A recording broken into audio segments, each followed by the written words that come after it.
से 1000 बसों को भेजने का विवाद सियासी घमासान में तब्दील हो गया। यूपी सरकार ने नियमों का हवाला देकर बसों को राज्य की सीमा में आने से रोक दिया, जिसके बाद कांग्रेस के नेता अपनी मर्जी से करीब 150 बसों के साथ नोएडा रवाना हो गए। पहले खेप की कुछ बसें हम लोगों ने नोएडा में घुसाई है और हमारी सारी बसें बिल्कुल तैयार हैं, लेकिन सरकार इस पर राजनीति कर रही है जो सरकार को नहीं करनी चाहिए। लेकिन इन बसों को ग्रेटर नोएडा एक्सप्रेसवे पर महामाया फ्लाईओवर के पास रोक दिया गया और 2 बसों को नोएडा के परिवहन विभाग ने जब्त भी कर लिया और लॉकडाउन के नियम तोड़ने के आरोप में कांग्रेस के नेताओं पर केस भी दर्ज कर लिया गया। इसमें हम लोगों ने 4 लोग जो नॉन व्यक्ति थे वहाँ पर उनके नाम के साथ लगभग 50 लोगों के खिलाफ हम लोगों ने एफआईआर दर्ज की है रेलेवेंट प्रोविजंस में।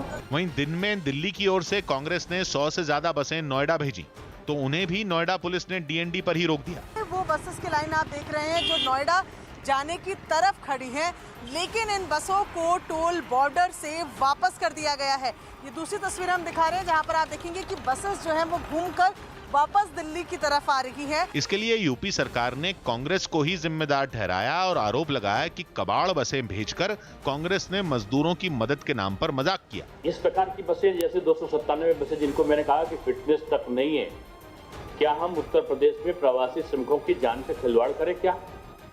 कांग्रेस की बसों पर जारी तकरार लखनऊ से दिल्ली और राजस्थान तक पहुंच गई। राजस्थान के भरतपुर और यूपी के आगरा बॉर्डर पर खड़ी बसों को तीसरे दिन भी यूपी में जाने की इजाजत नहीं मिली, जिस पर कांग्रेस के नेता बुरी तरह भड़क गए। कांग्रेस के एक नेता ने तो यूपी के अधिकारियों के खिलाफ मुकदमा दर्ज कराने की धमकी भी दे दी। 4 बजे तक अलाउ नहीं करा। अधिकारी के जो लखनऊ में अवस्थी जी बैठे हैं और डीएम आगरे के खिलाफ मुकदमा दर्ज करेंगे। वहीं कांग्रेस और यूपी सरकार की खींचतान के बीच आगरा भरतपुर बॉर्डर पर बसें वहीं की वहीं खड़ी रहीं। सबसे खास बात यह है कि लंबी कतार 5 किलोमीटर के दायरे में ऐसे ही बसों की लंबी कतारें हैं। ज्यादातर बसें इसमें राजस्थान लोक परिवहन सेवा की हैं। इन बसों को मंजूरी देने के लिए राजस्थान के अधिकारियों ने आगरा के जिला प्रशासन से संपर्क भी साधा, जिन्हें 2 टूक जवाब दे दिया गया। लाइंस के हिसाब से यह है कि कोई भी वाहन जो जाएगा उस वाहन का एक पास बनना आवश्यक है, लेकिन वाहन का पास बनाने के लिए उसका हमको पूरा का पूरा एक रिव्यू करना पड़ता है। इस पर राजस्थान के डिप्टी सीएम सचिन पायलट ने यूपी सरकार की सोच पर अफसोस जताना शुरू कर दिया। 5 में अगर 50-60 लोग भी जा रहे हैं, किसी का फायदा ही हो रहा है ना, तो आप नियम कानून दिखाकर कहीं ना कहीं मुझे लगता है कि जो सोच है वो व्यापक नहीं है। सोच ये है कि अगर ये विपक्ष के दल के लोग कर रहे हैं तो उसको हम एक्सेप्ट नहीं करेंगे। और ऐसी ही दलीलें देकर प्रियंका गांधी के पति रॉबर्ट वाड्रा ने भी यूपी सरकार को घेरा। कोई एयर कंडीशन ऑफिस में या मतलब टीवी के द्वारा ये ना बोलें कि भैया कि ये गलत हो रहा है, वो गलत हो रहा है, ये टेस्ट होना, ये पोल्यूशन चेक चाहिए या ये इतनी गाड़ियां, जितनी गाड़ियां उतनी तो भेजो आप। उधर कांग्रेस और यूपी सरकार की खींचतान के चक्कर में बॉर्डर पर फंसे बसों के ड्राइवर और कंडक्टरों का सब्र भी जवाब देने लगा और 3 दिन से आगरा की सीमा पर अटके ड्राइवरों और कंडक्टरों ने पूछना शुरू कर दिया कि राजनीति के चक्कर में उनको किस बात की सजा दी जा रही है। कांग्रेस भेजो चाहे बीजेपी भेजो, हम तो जाने के लिए तैयार है। हम ये चाहते हैं या तो हमको वहाँ भेजा जाए, परमिशन मिलनी चाहिए, नहीं तो हमको गाँव वापस भेजा जाए। इन बसों के ड्राइवरों ने आरोप लगाया कि उन्हें बॉर्डर पर भेजकर किसी ने उनके खाने पीने के इंतजाम के बारे में भी नहीं सोचा। न तो यहाँ खाने की व्यवस्था है, न पानी की व्यवस्था है। कोई यहाँ पूछ नहीं रहा आप कहाँ से आए हो, क्या है। आगे जाने के लिए कोई परमिशन नहीं, पीछे जाने के लिए कोई परमिशन नहीं। जबकि कांग्रेस के नेताओं ने दावा किया कि इन बसों का इंतजाम करने में पार्टी ने करोड़ों रुपए खर्च कर दिए और 1000 बस का एक दिन का किराया 1 करोड़ 60 लाख और 3 दिन का किराया 4 करोड़ 80 लाख रुपए अब तक कांग्रेस पार्टी खर्च कर चुकी है और आपकी कृपा से एक भी मजदूर अपने घर तक नहीं पहुंच पाया। हालांकि राजस्थान बॉर्डर पर कांग्रेस की ओर से बसें भेजे जाने की वजह ड्राइवरों और कंडक्टरों को ही समझ में नहीं आई। तो ये पूछी जाए कि बॉर्डर पे श्रमिक लोग है क्या? बॉर्डर पे श्रमिक लोग तो नोएडा है, गाजियाबाद है, यहाँ पे कौन है? बंदर भी नहीं है जिसको भर के ले जाए हम।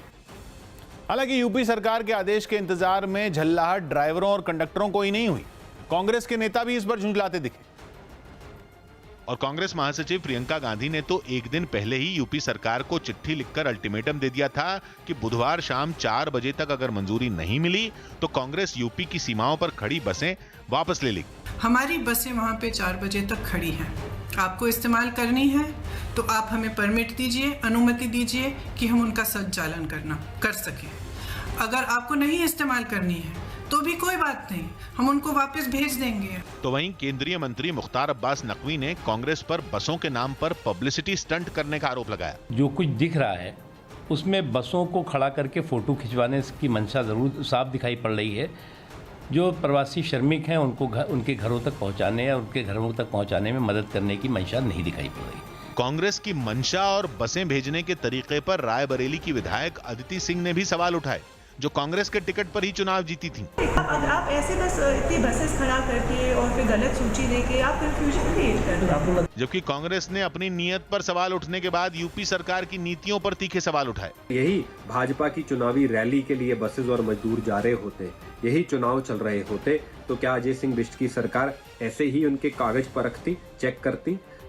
वहीं प्रियंका गांधी के अल्टीमेटम का समय बीतने के बाद आगरा में बॉर्डर पर खड़ी बसों को वापस भेजा जाने लगा।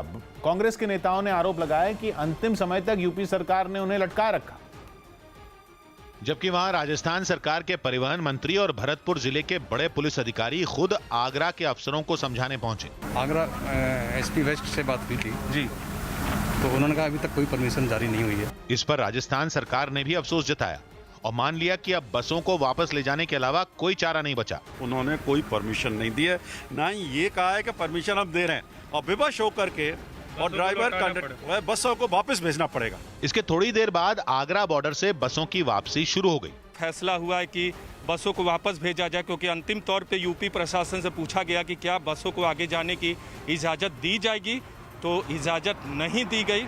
और जिस वक्त आगरा की सीमा से खाली बसें राजस्थान लौट रही थीं, उसी वक्त कुछ मजदूर राजस्थान के अलग अलग इलाकों से पैदल और ट्रकों से यूपी जाते दिखे।